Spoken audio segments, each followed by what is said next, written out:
a lot of the disease we have today, I'll tell you this from the last 2 years of my practice, environmental toxins cause 90% of the chronic illnesses that we have today. Wow. And I will tell you that definitively. I can put numbers, I will put tests in front of you that will literally leave your mouth wide open.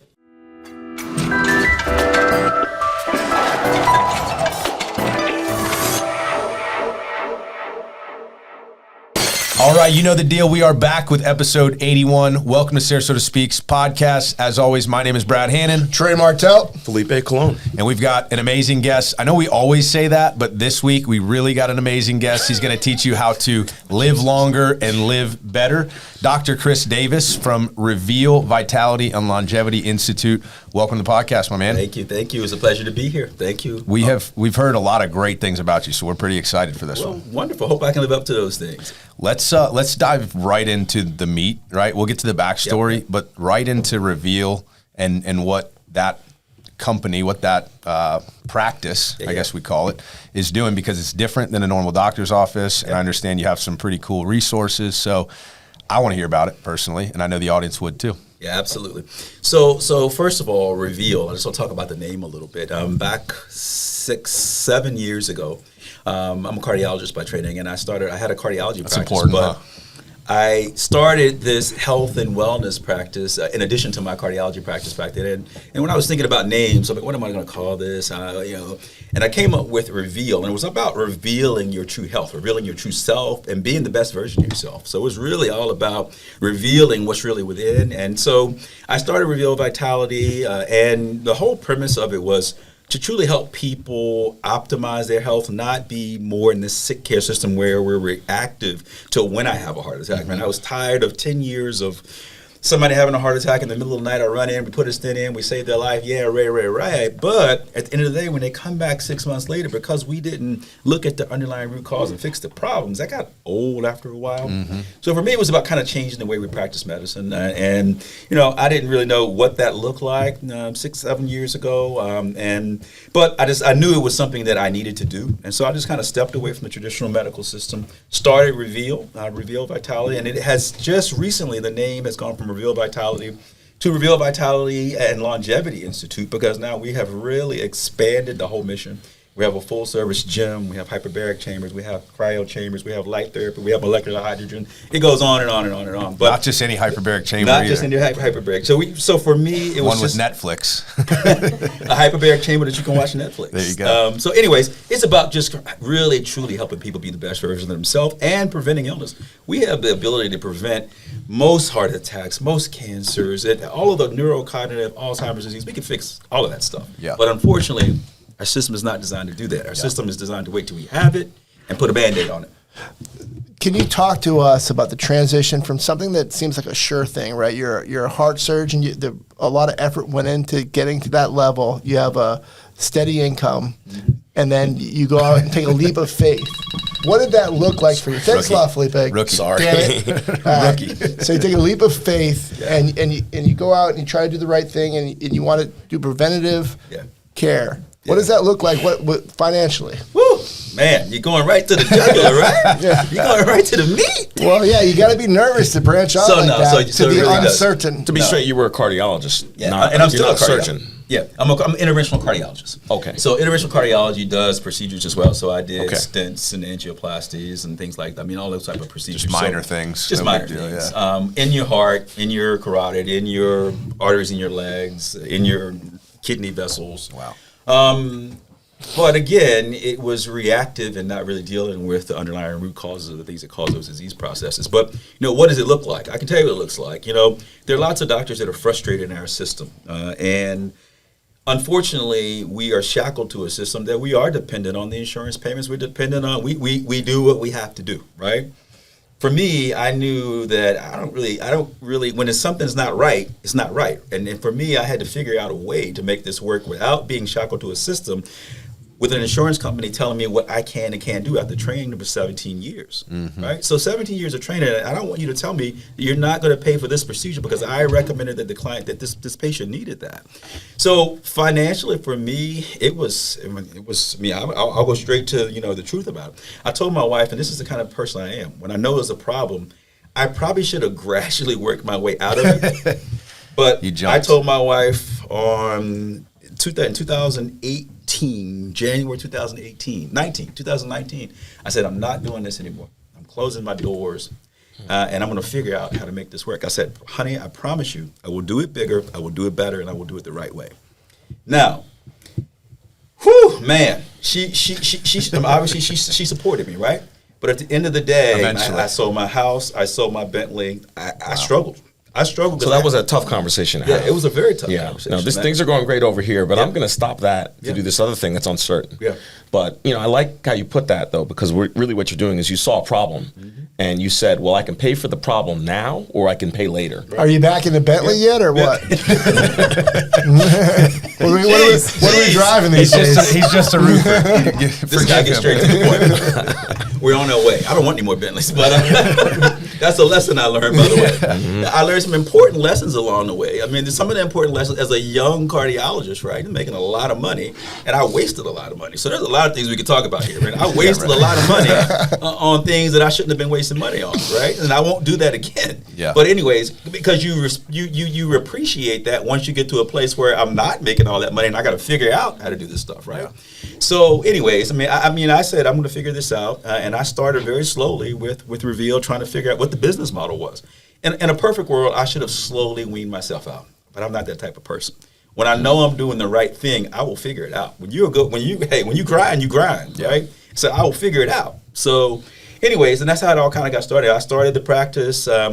Probably the best thing I did, the model that I have and what I do, probably we would have never survived in Bradenton. And I say that just because the clientele in Bradenton are not the clientele that are in Sarasota. I don't know if I should It's say okay. that. We're Sarasota speaks, but not no, I'm Bradenton just being, speaks. I'm just Well, being okay. real- Show me the money. We cover both areas. No, but I know what you mean. caring about your health, and it's not even. I'm not talking about the financial thing. I had a hard time trying to.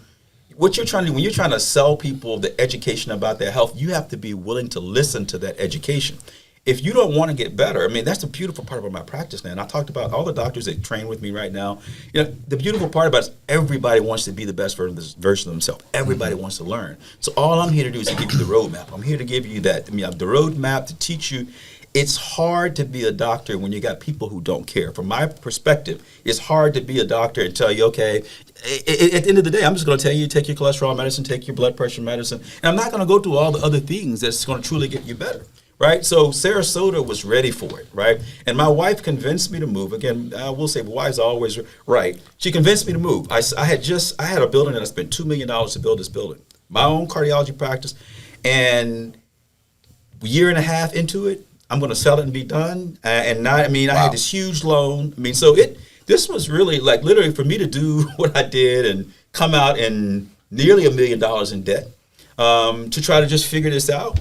But again, right now, I would do it over again in a minute because the medicine I practice, what we talk about today, it's the most rewarding part of my career. I would do it over and over again. And ultimately, it's not just about the patients, it's about letting other doctors know there's a different way to practice medicine. That's awesome. And ultimately, that's what I'm doing. I train doctors now, I speak to doctors now, and let them see, look, there's a different way. We don't have to do it that way. So what comes through really when you talk about this, and I can see how passionate you are about it, which is fantastic. It's great to see doctors passionate about medicine, right? Because a lot aren't these days. Right, It's right, tough. absolutely, It's tough to be with absolutely. the system. Is that, this wasn't just a business decision. This was a moral decision. Oh, absolutely. You saw what was going on, and you said there's a better way, and kudos to you for that. But making that transition, especially like you said, you went from one thing all into the next thing. Like what was kind of the biggest challenge, not financially, but just in terms of getting your head around the risk that you took? Yeah, I'll tell you the biggest challenge in this, and I was just talking to another doctor I was training with.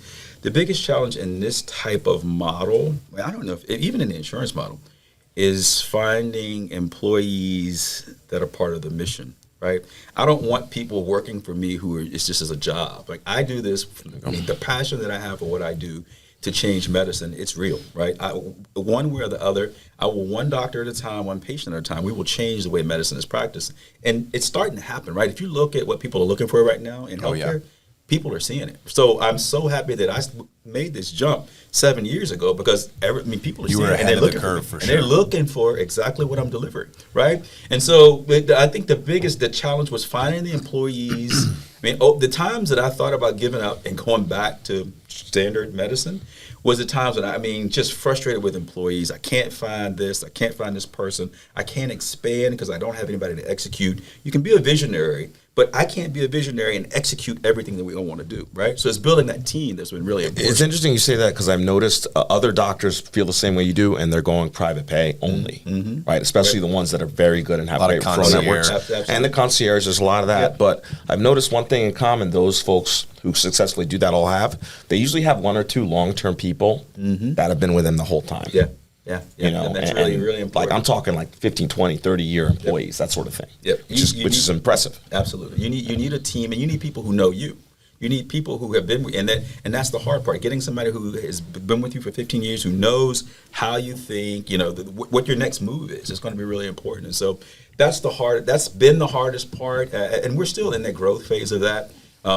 Even with the expansion with the whole Longevity Institute, that just kind of makes it even more complex because now I need employees for a whole fitness and wellness and longevity center as well, which we got some fantastic employees for the Longevity Center. So, this is really an exciting time, when you guys are going to come by and take a look at it. I mean, it's like none. I mean, in the country, there's probably maybe 5 or 10 of kind of what I've created here. I mean, it really is very unique. Well, I think you're seeing them pop up more and more with like wellness, whether it's infrared saunas and things like this. But they're disconnected, meaning they have an infrared sauna and they have a cold plunge and some other things that are obviously good for you. Right. They're not ran by a cardiologist, right?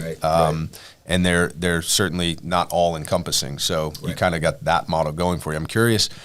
You talked about the limitations in the traditional practice side. I'm curious, are there any limitations to what you're doing now as far as treating patients and getting them better? Like, what are the limitations with the new practice? So some of the things that we have to really be careful about when you're dealing in a space so a lot of the therapies that work are not necessarily FDA approved, right? It doesn't mean they don't work. And it doesn't mean that the science is not there. And so what I've done, hyperbaric chamber has been approved for lots of things, like particularly with wound healing and stuff like that. But is hyperbaric therapy approved for all the neurocognitive Parkinson's and Alzheimer's patients? No. Does it work for those patients? Absolutely. Is there science out there? And we can look at all those published data? Absolutely. Cryotherapy, red light therapy, same premise. Are they FDA approved for these things? Absolutely no. Is there science out there? And it's more and more. And so what I'm doing with that too is I have all the science behind each of these technologies, and they're in folders. And then, like we're doing at the end of the month, we're starting in Sarasota, just so you guys know. We have a consortium of integrative medicine and functional medicine practitioners. For the longest time, we got all these little silos, right? Why aren't we all talking to each other, right? Why don't we bring us all together? You do something that I don't do. At the end of the day, we're all trying to help our community. And so we, on January 29th, I think we're having, at the Longevity Center, we have about 50 people so far already signed up. I'm going to bring every single one of these practitioners together, and we're going to talk about all the stuff that we're doing. And at the end of the day, this is how we create, again, a movement, a community. I want Sarasota to be all about health and wellness. We have a perfect opportunity to do it with the people who are here. Like you said something earlier about, people think about Sarasota as this sleepy place that has a bunch of old people, but at the end of the day, it's a lot more than that. And so one of the things that is super important to me, and we always joke about this, I want to be being healthy, hip, and cool again, right? I don't want to be, you don't have to think about, when people think about going to the doctor, my patients will tell you, when they come to see me, I'm in my jeans, I'm just being me, because at the end of the day, when I'm delivering the health care, who cares what I look like? I don't have to have a white coat on and I just don't do that. That's not me. Well, you break down those old stereotypes of the stodgy relationship between doctor and patient. But you touched on the old people thing that I was talking about earlier. I think the old people are part of something I think that's even more important that ties into what you're doing. I think Sarasota could be the next Blue Zone. Yeah, I think we're getting close. I've actually spoken with the Blue Zones. Why don't you explain to the audience what the Blue Zone is? Yeah. And me and Trey. So Blue Zones are areas of the world where people have the greatest number of centenarians that are out there. Because centenarians means 100-year-olds, right? We live longevity, right?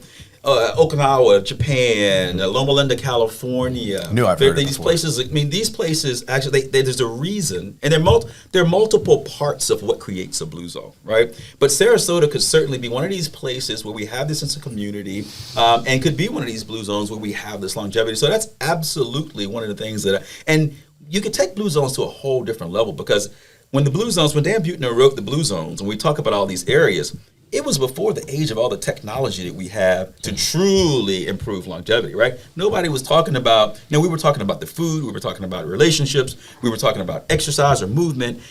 We weren't talking about all the new technology that allows us truly to live longer, right? All these things that I've included in our wellness center. So Blue Zones Part 2 on steroids, right? That's kind of what I'm talking about creating. But when you talked about the space for the different integrative medicine practitioners to get together and build a real community where they're working together, not against each other, that's exactly what I thought. And that's brilliant, because I don't know anybody who's done that here before. Yep. And also, it's needed, because that space is so noisy, and you don't really, you know what I mean by that? Yep. You don't know who's what and who's fugazi and who's the real deal. And then, you obviously have a great medical background. So we can be confident that when you recommend, one of these practitioners to practice one of their modalities, it has scientific basis. Absolutely. Yeah. And I think it's really important that we learn from each other, right? I mean, I don't work on and none of us should work on a scarcity model. I want to keep what I have for me, right?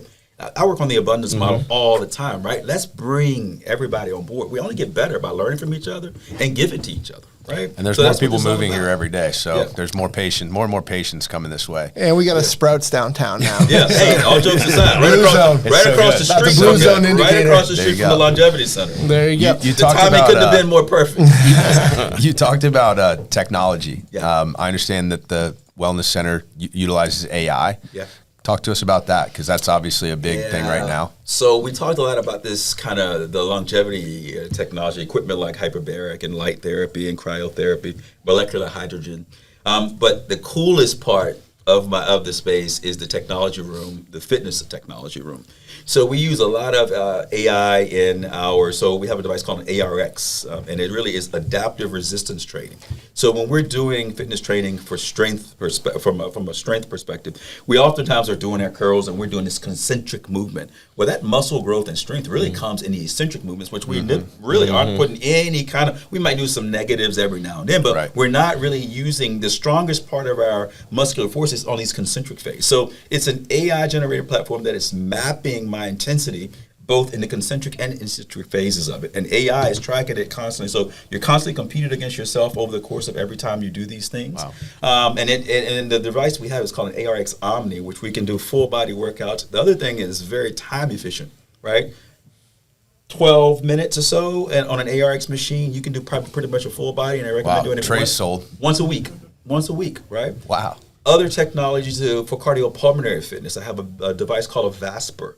Again, using AI for cardiopulmonary fitness, improving your VO2 max, maximum oxygen consumption, which is a combination of blood flow restriction, cooling, and high intensity interval training all at one time. Okay, proven to increase growth hormone, testosterone naturally, just based on the mechanisms. We have a device called All-Core, and I brought this in because I herniated a disc. I thought I was Hercules, and I thought I was invincible till I was 50 years old, okay? And I herniated a disc a few years ago and realized that I wasn't invincible. And a lot of people have back problems, right? A lot of people have back problems. And those back problems are largely generated from these weak core muscles, particularly all the small core muscles. So All-Core is a device you sit in, it looks like you're in a plane cockpit. And it goes through, basically it takes you back at an angle and takes you through 360 degrees, and you have to maintain a specific posture as you go through 360 degrees. So every one of these 40 little small core muscles are strengthened as I take you through that. And again, this is AI driven as well. It's measuring how much are you moving or not moving, and so it adjusts based on your core strength. Wow. And so that was one and I did that more for myself and back pain issues. But can it get Trey's six-pack back? You're gonna need more than that. I'll send you some before pictures. You tell me what you do for me. And then we have another bike in there that does some more, a bike that does some AI-based stuff too, again, to improve your overall cardiopulmonary fitness. So that really is a very unique space. I mean, we spent a lot of dollars in that room, but it was for a reason, right? It's for efficiency, and it's for getting maximum gains and improving hormones and stuff like that. And again, all science-driven, university-based studies. That is not what I imagined when you talked about the fitness room. I thought you just had a gym as Oh, well. no, we got that too. Yeah. We got that too. The standard but gym. this is the technology room. When I say you go there, I'm telling you, any of you guys, when you go there, you're going to be like, what? Maybe we get some B-roll. Hey, we're having a great time here getting to know Dr. Davis, learning a lot while doing it. If you want to get to know him a little bit better, stay tuned for rapid fire questions fueled by food and beer.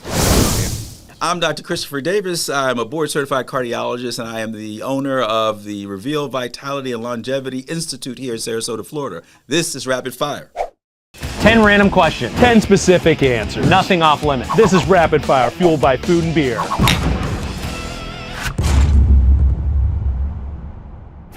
Everybody loves music. What's the first album you ever bought? Let me just say something like Pretty Ricky. What's your favorite place to visit? Let's see, the Caribbean islands. Welcome to the Caribbean. What do you like more, comedies or action? Action movies.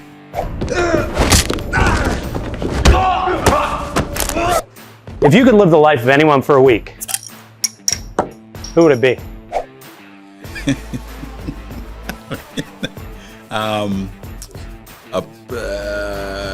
A prince of Saudi Arabia.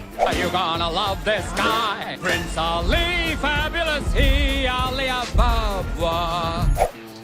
Do you have any hidden talents?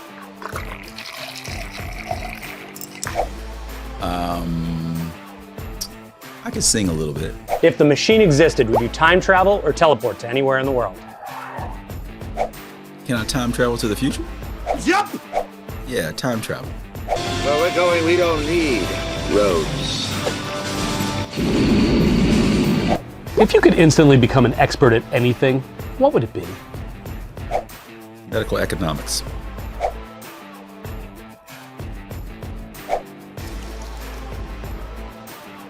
You can only eat 3 foods the rest of your life. What are they? I would say filet mignon. A healthy pizza.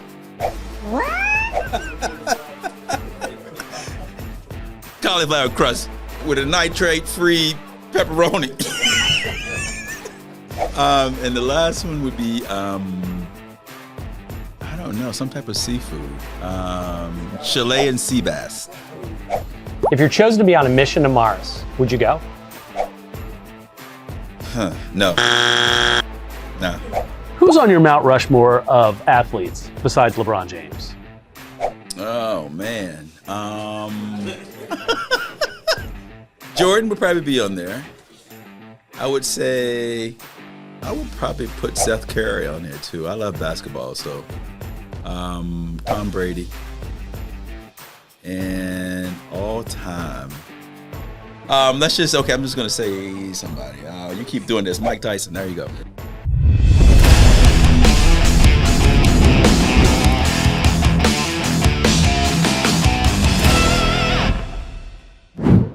So we want to give you a chance to tell the audience all the benefits that you can gain from the hyperbaric chamber and why yours is the best. Oh, gosh. Okay. So let's start with, benefit. Benefit number 1, hyperbaric chamber. It's really quickly what hyperbaric oxygen is. It's delivering higher concentrations of oxygen at higher pressure. So bottom line is your red blood cells, our blood cells can only carry so much oxygen to deliver to the tissue.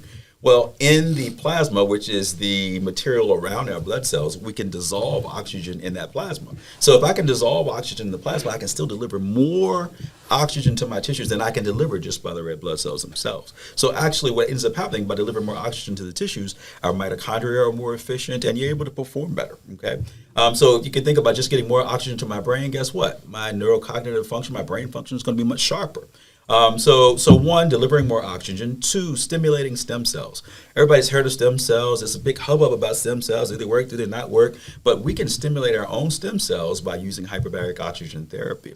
Increasing mitochondrial, improving mitochondrial function. Mitochondria are these cells in our body that produce energy, ATP. Our currency of energy is ATP produced by mitochondria. So hyperbaric oxygen therapy improves mitochondrial function. Hyperbaric oxygen therapy, anybody with any type of wounds, if they have any open wounds, if they've had surgery, it helps with improving the recovery time. Open wounds, many studies, it's FDA approved for anybody who has open wounds, diabetic foot ulcers. The improvement in speed at which those wounds heals is incredibly improved.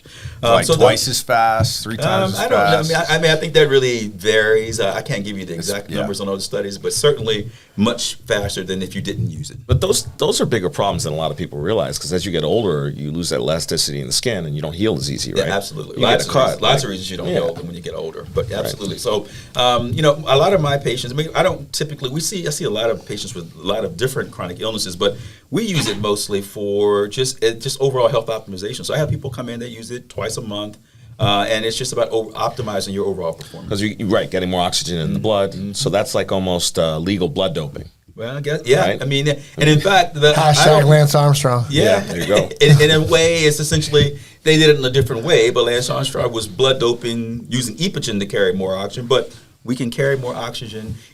I was listening and reading about that, and I'm not sure if hyperbaric is on the WADA list or not. It should be, because it definitely does the same thing. It definitely is cheating. Well, if it's within the rules, it's not cheating. All right. But, Speaking of, do you deal with any athletes? I do. I have some athletes. We're expanding into that realm right now, and I expect to, sounds perfect for think that. about. We didn't have this facility's been open since November. So, but when I was creating it, I knew that would be the type of technology that I just told you about.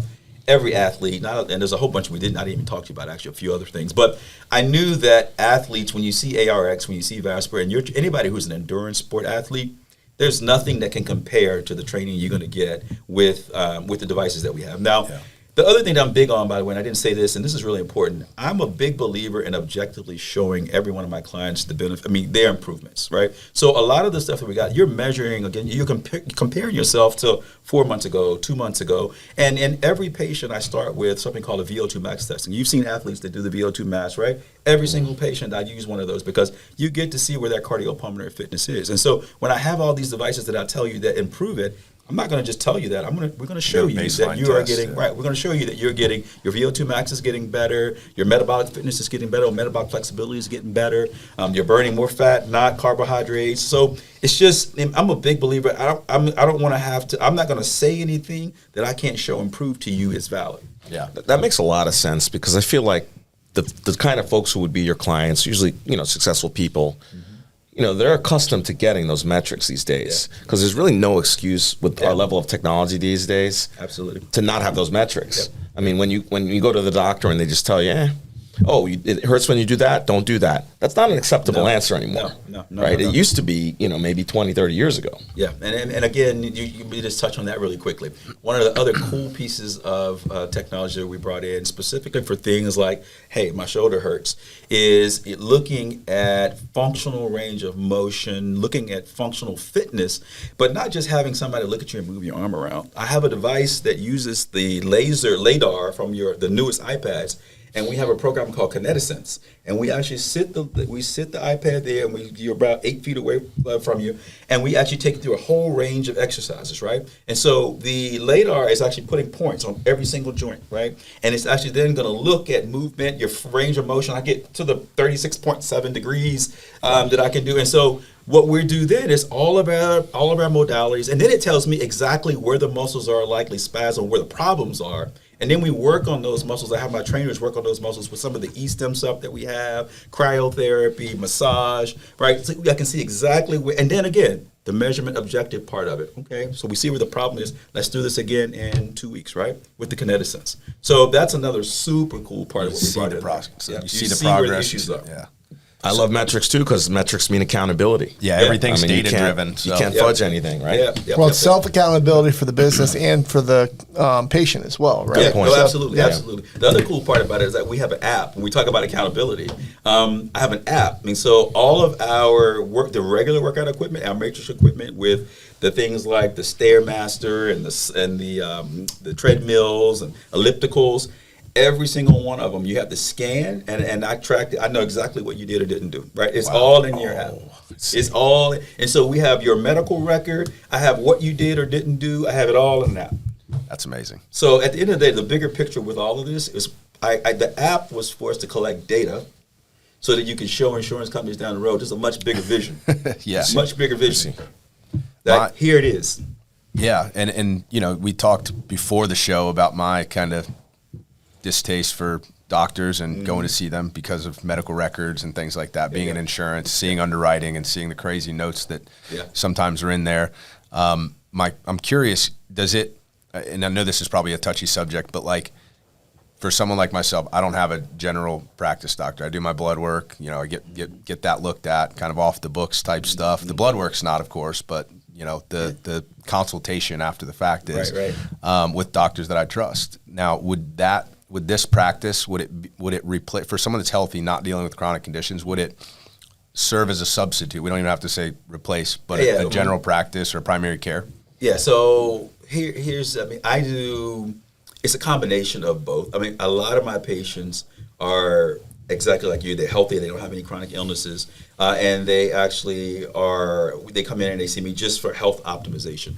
One of the things that's a little bit different, the testing that you've had, I can promise you haven't had a micronutrient test. Right. You probably haven't had full environmental toxin testing to look for metals, insecticides, pesticides, flame retardants, all of these things that are truly a problem that eventually do cause these chronic illnesses. Yeah. You probably haven't had, you know, I can go down a whole list of these tests that where the true reason people get sick, we never find it. Yeah. We're quick to put you on a medicine for your hypertension or quick for some autoimmune condition you have, but a lot of the disease we have today, I'll tell you this from the last 2 years of my practice, environmental toxins cause 90% of the chronic illnesses that we have today. Wow. And I will tell you that definitively. I could put numbers, I will put tests in front of you that will literally leave your mouth wide open, okay?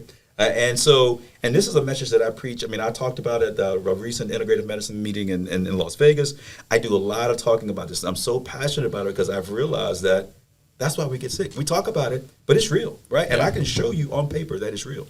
Does fulvic acid work for those environmental toxins? So fulvic acid, humic acid, great binders, great for getting toxins out. Absolutely. I use a lot of that with my products that I use. Charcoal, fulvic acid, humic acid, yes. Yeah, I drink that in my water every day. I don't know what it does, but my wife said it's good. It's good. I go with it. But kind of speaking to those types of things, I mean, what it sounds like is traditional medicine is mostly playing defense, and your practice is about playing offense. Absolutely. I mean, you're going in and you're looking for those things, absolutely, and meeting the problems on the front end.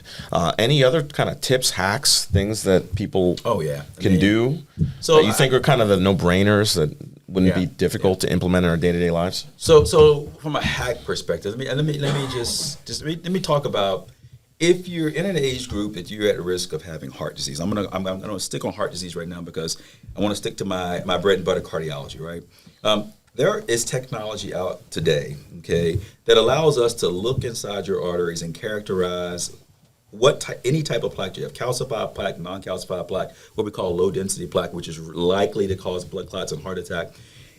Why? And it's moving forward now, but it's taking a long time to catch on because we're always stuck in our old paths. If we got to do a stress test and this, that, and the other. But stress tests are designed to detect 70% or more blockages. Wouldn't you want to know if you had a 50% blockage in your artery? Or 69, 68. So we could do something for it now as opposed to when it's a problem. Yeah. Okay. So, or even more important than that, most heart attacks, you don't have a 70% blockage. A heart attack can occur on a 30% blockage because that plaque ruptured, right? Wouldn't you want to know that you had a 30% blockage that was low density and likely to rupture? Well, we have technology to see that right now. If I could go through my records, even today I have found a guy that had a calcium score. You might have heard of that. Calcium score was normal, right? And we've harped on this calcium score being great. Calcium is a surrogate marker for heart disease. But what if I have a plaque in my artery that's not calcified? It doesn't have calcium in it. It's this soft plaque. I had a patient today that had a 90% blockage in what we call the widowmaker, right? Oh, wow. And the test that I'm talking about is called Clearly. Clearly is an AI-based platform that allows me to get an image of the heart in 3D. I can spin your heart around, and we can look inside every one of your arteries and know exactly what's going on. There's no guessing anymore about what that In that specific scenario, 90% blockage, you catch it before there's any sudden act in his body. What do you do? So what's the next step? It depends. That's a tricky question because just because you have a severe blockage doesn't mean you had to have a heart cath and have to have a stent. Right. One of the reasons I stopped doing what I was doing because everything we call the oculostenotic reflex. Every time you have a blockage, I just put a stent in that artery, right? So 1 + 1 equals exactly, and that's medicine. You got this cookbook stuff, right? Oh, if all you got is a hammer, everything's a nail. Nail, exactly, like the roofer. So that's what they pay to do. I'm assuming is put in the stents. Put in the stents. I mean, but there's so many other things we can do. There's things we can do to regress that plaque. So I have those CT scans that I'm talking about, those Clearly studies that I showed that I've reversed plaque by 25% in a year. So if we keep doing what we're doing, guess what? We don't necessarily have to have that plaque because I looked at the root cause. The guy had lead toxicity. We basically changed his diet. We deal with the lead toxicity. And there's some few things that we can use to actually pull the plaque out of this arteries. I won't go into all the details of that right now, but there are ways we can regress plaque in the artery. So when you find it, and I find it before you have the heart attack, and there's something I can do about it. Well, if metals and toxins are the root cause of so much, I feel like we would be I feel like we would be doing a disservice if we didn't talk about where the majority of those metals and toxins come from. Sticky subjects, right? Now. Like sticky subjects. I mean, just I know I have an idea of where some of them come from, right? Like deodorants and. Has YouTube got rid of their ban policy yet? I know Facebook just even did. Even like Teflon pans and things like that. Yeah, we'll keep it. General. High level. We don't have to use name brands. Yeah, no, we'll keep it high level. Number one source is water. Okay. Number one source is water. I'll say this. If anybody in here is drinking tap water, anybody listening is drinking tap water, you better stop. Okay? Wow. No question, full stop. Okay? Because I don't care what you got tested. You best believe that there are tons of heavy metals. There are tons of pesticides in that water. I mean, I would encourage every one of you guys, whoever is listening to this, get an environmental toxin test done. I mean, at some point, I would just, you guys that are listening here, just let me show you what is there when we come to get environmental toxin tests and people who have all these conditions. I had a lady who lived in kind of mid-Florida, kind of in the center of Florida, and she had a toxin test and had a ton of toxins. But the main thing that showed up was something called thorium. Thorium is a byproduct of phosphate mining, okay? And she lived in the middle of the state where the phosphate mines. So good old Google Earth, right? Put her address in. 2 doors over is the entrance to the fire. And when you look at Google Earth, this is a great presentation, but you look at Google Earth, you see this big old phosphate mine, and then there's her house, right? And she drinks, drinking well water 2 doors down from.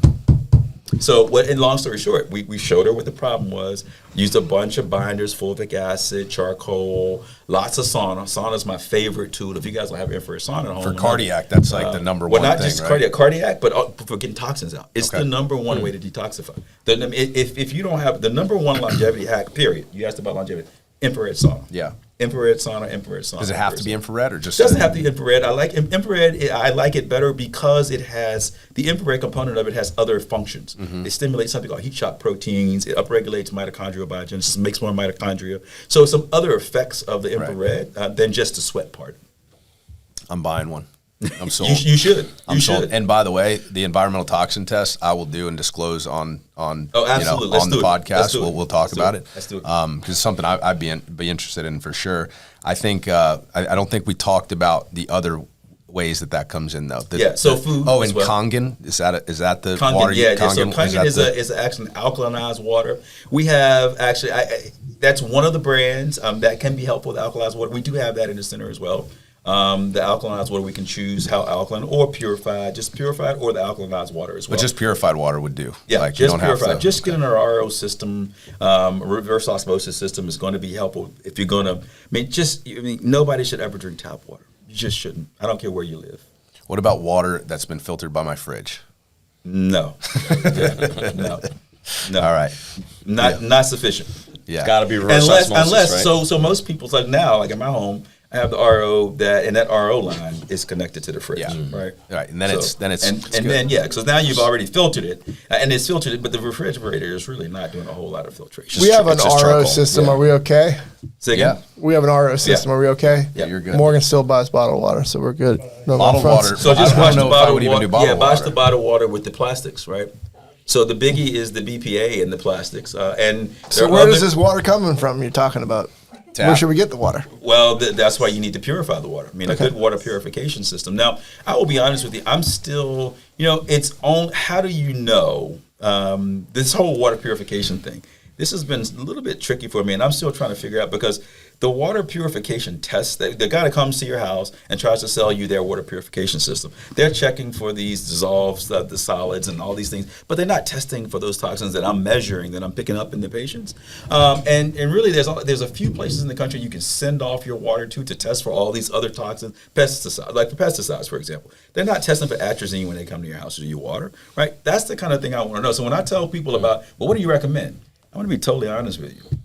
I can't really, I have no proof. I told you guys I'm objective about everything. I can't tell you exactly which one to get, that this was the one that's the best because I did my test and this is what it showed. Right. I can't do You that. don't have the right data now. to back it Unfortunately, up. I'm looking to figure out how to do that At least because you're I think sticking it's to that your word, important. you I think know? it's that important. Yeah. But I just haven't figured out how to do where that test is right now to prove it. What are the other ways you can absorb metals and toxins? So in the air, of course, I'm but curious. food is a biggie. So food Yep. too, right? We talk about eating organic food, which is a whole nother story. But our foods have lots of pesticides, herbicides, right? That's something I see. Of the most common toxins that I see are pesticides and herbicides. Okay, that's the most common. And then I see mercury and lead. Okay, and then we see plastics, BPA and phthalates. That's kind of in that order is what I see most frequently. And then all the other one-offs are, like I had a lady with beryllium, and beryllium is a byproduct of jet fuel. Well, she lives in St. Martin, and her house, backyard, right over the her airport. backyard is the international airport. I've held onto that fence before when they're landing. That's a cool place. So it's very. In fact, I just saw her today actually, and the beryllium levels are better now. And we having her on a constant detox and sauna because she still lives there. But it was. She was super sick from it. Which would have never been caught in standard practice medicine. No, because nobody's checking that stuff. Right, and that's what makes us. What were the symptoms? She had chest pain, shortness of breath, cough, and there's a condition called berylliosis. And as she came through with the symptoms, I honestly, I wasn't even thinking that. What happened was I did the toxin test, found the beryllium, and I'll tell you there's tons of toxins. I'm like, what is beryllium? And a lot of things, what I love to do, I love to learn. I love to just go find out. Like I helped thorium. I didn't know what thorium was. Beryllium, I didn't know where beryllium is. But you go look at it, and I said, planes. And you ask the patient, yeah, I live this in the backyard. And so in one of my presentations, I have her front yard, which is beautiful Caribbean Sea, in the backyard. This airport, it's a big old huge airport. Right, fumes and stuff. Fumes, yeah. So it's that type of thing. It's just about figuring it out. But a lot of, even to this day, a lot of stuff that I find, I don't necessarily know, but it's the passion to figure it out. I'm glad that you said that the way you said it, because I think a lot of the general public, we think that doctors are like these elevated beings that just know all this stuff because they went to school for so long, but nobody, they're humans, right? Absolutely. And nobody knows everything, and nobody could know everything. If they could, that'd be bizarre. And you have to know when you say, to just today, somebody asked me, you have to know when to say I don't know, right? And if you say I don't know, and like in the room with my patients, I don't know, I'm looking it up right with the patient. Yeah. I'm not, hey, we're trying to figure this out for you. It's like my mechanic when he's trying to fix the muffler. Google, WebMD, Exactly. what- Chat GPT. Right. So, listen, I think when it comes to medical professionals, a lot of times it's about attitude rather than just aptitude, right? Absolutely. Because it's like, you could be Harvard trained, whatever. If you don't have the right attitude, you're not getting that level of service. Absolutely, absolutely. And I think that, you are hitting on something so important. Like, just because of where you train, and people will I'm going to go to Harvard, I'm going to go to Stanford, I'm going to go to Princeton to get at the end of the day, when you look at, I have all kinds of people who come to, they've seen me from all these places, right? But at the end of the day, they're trained in doing what they do. But if you don't look in the right place, right? If you don't look at these things that I'm talking about, I don't care what, I could tell you story after story. I don't care what department chairman head you are. If you're not looking in the right place for what's going on, you're gonna miss it. You're not gonna figure out what that patient's problem is. Yeah. right? So that point is very well taken. And you have to be humble enough to also say when you don't know and just driven to trying to help figure it out. I mean, the stuff, I can say all these things now, and I've learned a lot in 7 years, but part of why I love what I do is because I love to learn, and I didn't know that about myself until I did this. And when I kind of went on my own and had to try to figure this out, this learning part of what I do right now, that's the most rewarding part of it all, because I like to figure this stuff out. You didn't realize when you were in school for 8 years that you loved to learn? Yeah, I didn't. No, I really didn't. That was a dead giveaway. I think I was in a stuck place. My wife told me before I made this, she said, "Chris, you're too comfortable."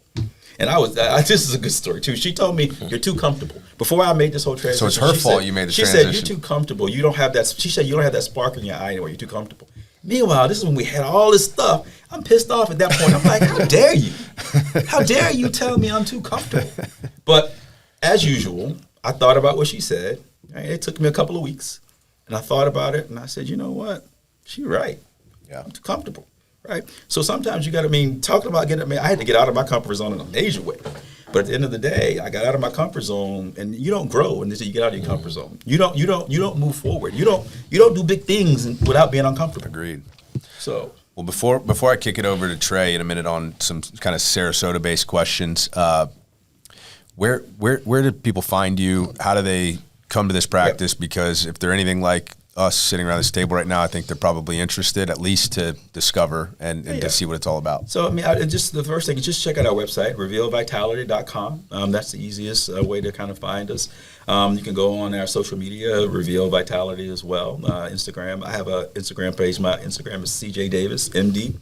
I think if you go to my CJ Davis, MD Instagram, you'll see a lot of how I feel about medicine and why I practice medicine the way I practice, how we practice medicine, and why we get the results that we get. Awesome. I have a couple of other organizations that I'm involved with this message is what I preach to everybody, right? It's about being open-minded and being proactive about your health. And if you are a person who wants to take care of yourself and do the things that you need to do, then this is the type of practice. Our practice is the kind of practice is there for you. This message is coming at a timely time of year too, right? Everybody just made their resolutions, and hopefully they hear this and they're focused on their health. We're making their healthiness cool again, right? Yep, absolutely. I hope the gyms are already empty. Usually it takes people 2 weeks. I was thinking about this. I was actually thinking about it this morning because I missed my morning workout yesterday, and then I had to be with Joe this morning super early, so missed my morning workout today. I was like, you know what? I don't mind taking the first couple weeks of the year off while everyone's in there. I'll go after the first couple, Right. But with that, we'll pass it over to Trey for Sarasota-based question. Tom and Law and Trey Martell want to know, do you love or hate roundabouts, and why? Yeah, we have fun with this one. I love and hate them. I love the people who know how to use them, and I hate the people who stop forever. That's it really is. It drives me crazy when nothing's coming and nobody knows when to go in the roundabout. There's nothing more frustrating to me. So these questions are kind of funny because that really is a pet peeve of mine. I'm like, go!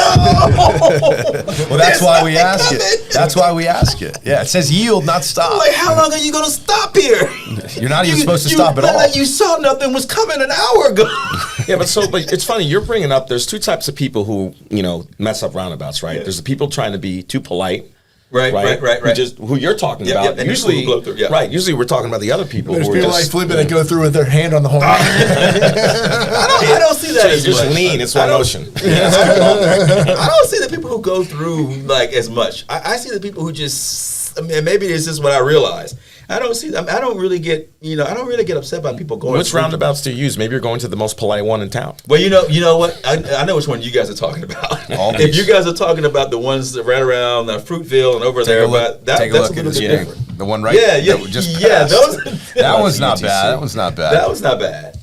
The only problem with that one is that people are in the middle lane trying to go right too often. It gets, during the holidays, they're staring at the lights instead of actually driving the car. Or maybe there's a horse in carriage. Or there's a lot of problems with that one. But yeah, when you look at the screen, you can kind of be mesmerized by it. So I don't like to point it out. It's really cool, actually. Isn't it? Isn't it cool? It's easy to stare at. This is really cool. Yeah, there you go. When we ask about roundabouts, it's a fun thing to ask about. Everybody has a gripe.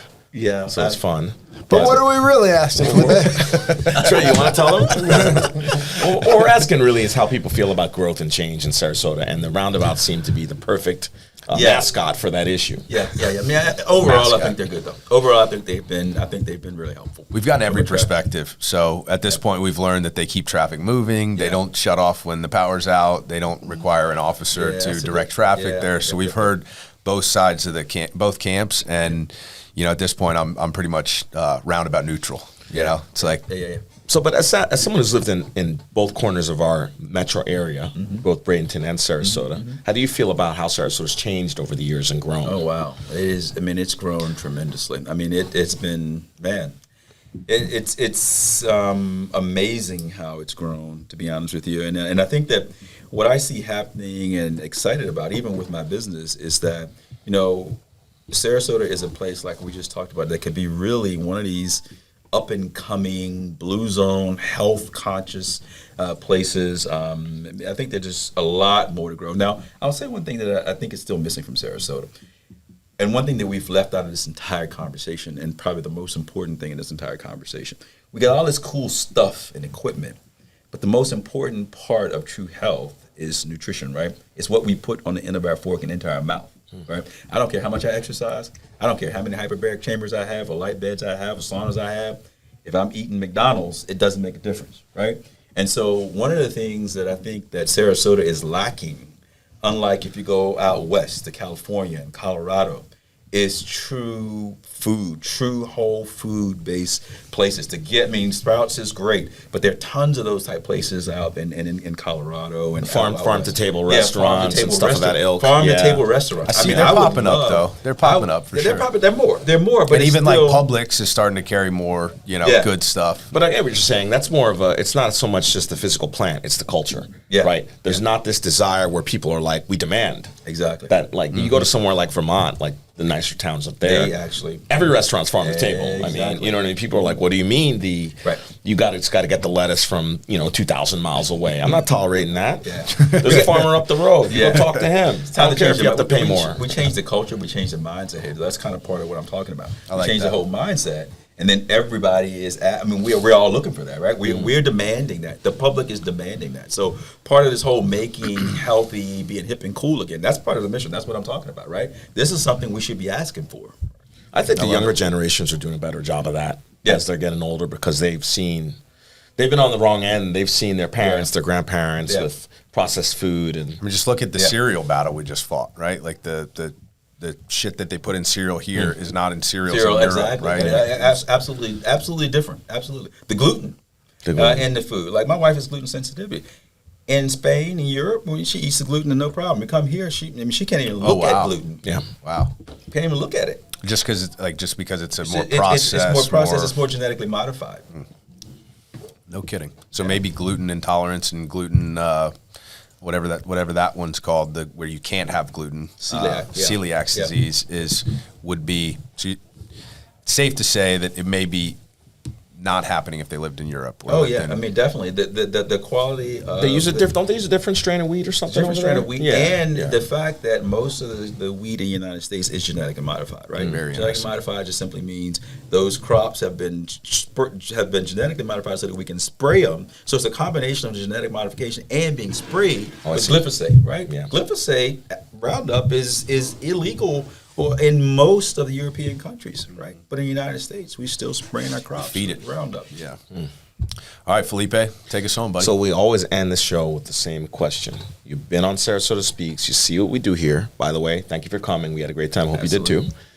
Who do you know who we may not know, who Sarasota needs to know? Who can you recommend that we invite on Sarasota Speaks? Sarasota Speaks. Who do I know that you need to know? And obviously we're putting you on the spot, but we do this for a reason. And it works out. It works out. Everyone has provided at least one guest. So don't be that guy. Feel free to provide two. We got to fill our pipeline here. It's a biased question. I can use your bias. Yeah. So she'll kill me, but I'm gonna say no. So my wife is an attorney here in town, and she had previously, and maybe I'm saying too much now, she had previously been with Shoemaker. She left Shoemaker, and Shoemaker has asked her to come back, which she will be going back, and she does cybersecurity law. So all of protecting all of this computer stuff. I mean, it's beyond me at this point.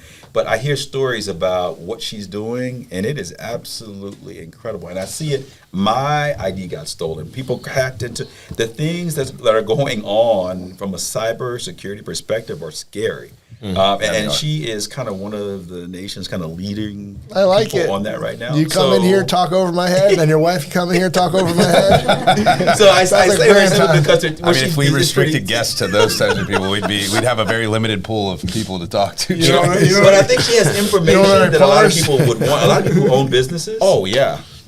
Because she absolutely. In fact, this is another one of those stories where I was like mad at my wife because leave my practice alone. Who cares? We don't need all that stuff. You need it. You do all these multi-factor authentications. I can't get in my stuff. Stop messing my stuff up.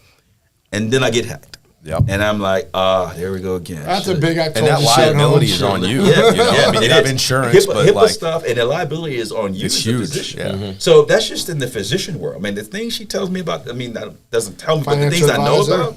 It is absolutely the latest thing I heard, which is mind blowing, is that they have things now that can hack into your like OnStars, your driving, or your I'm sorry, it was even worse. It was your like tire sensors on your car. Somebody driving next to you could hack into your tire sensor, tell you that you have a flat tire, And then you pull over and they steal your car or do whatever. So wow. With that being said, it's been a great pleasure to have you on the podcast. Had a great time, and we'll wrap it up, man. Looking forward to seeing the center. I appreciate it. Awesome. I totally lost time. We're having too much fun.